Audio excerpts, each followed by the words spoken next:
more hakapur bapi more of the lada vital lingkong ba jumnu flutu ba utau de parlo pajan tam jumpi.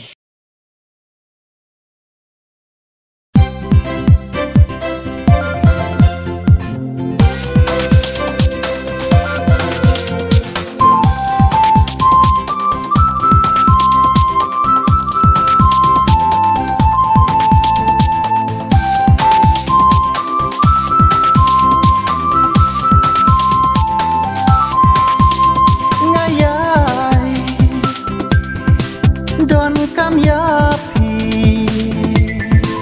ba pin don ha jan jonga Jing em ban klan ma pi thali ka long suda wan ali to wan hajan nangawan om pet charge ngai Jing happy ngalarai Jing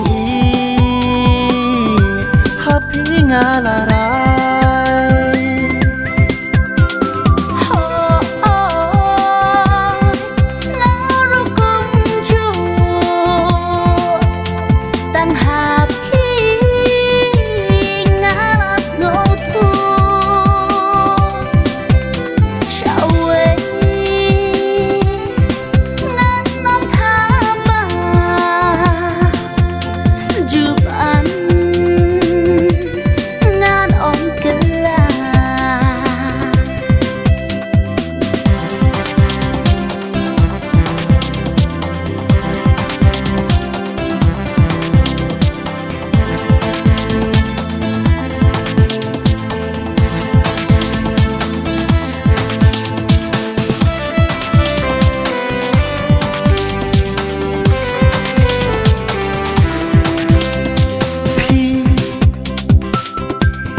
đây cả Jing kyrmen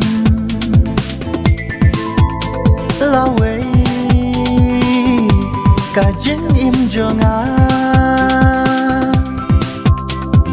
cô siam cả cất cha đêm cô bay lắc xiên la ba đạp Jing cơ la Jing im bom shong ne ha ju thân re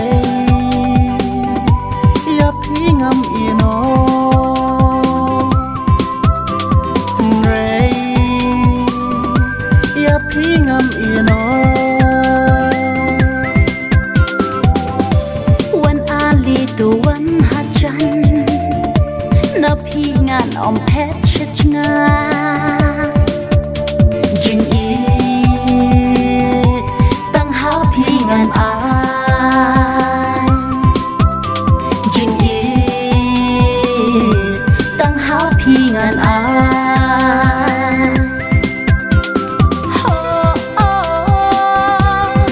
ngaru kum ju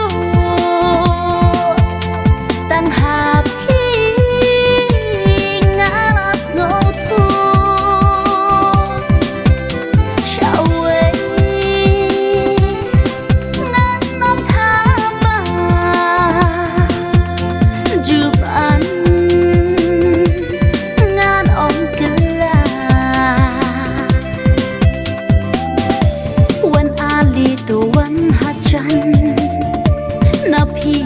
om pet chit nga